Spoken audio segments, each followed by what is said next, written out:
கனடாவிற்கு செல்லும் வெளிநாட்டு பிரஜைகளுக்கு வருகை, வேலை அல்லது நிரந்தர வதிவிடத்தை நாடுவதற்கு பயோமெட்ரிக்ஸ் சந்திப்பை நிறைவு செய்வது மிகவும் முக்கியமானது.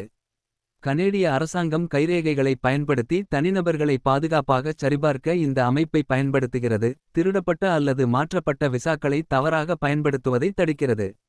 ஒற்றை விண்ணப்பதாரர்கள் அல்லது குடும்பங்களுக்கு 85 முதல் 170 கனடிய டாலர்கள் வரை செலவாகும்.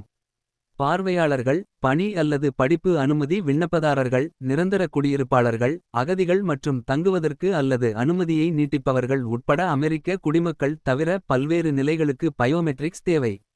கட்டணத்தைச் செலுத்துதல், அறிவுறுத்தல் கடிதத்தை பெறுதல் மற்றும் பயோமெட்ரிக்ஸ் சந்திப்பில் கலந்துகொள்வது ஆகியவை இந்த செயல்முறையில் அடங்கும்.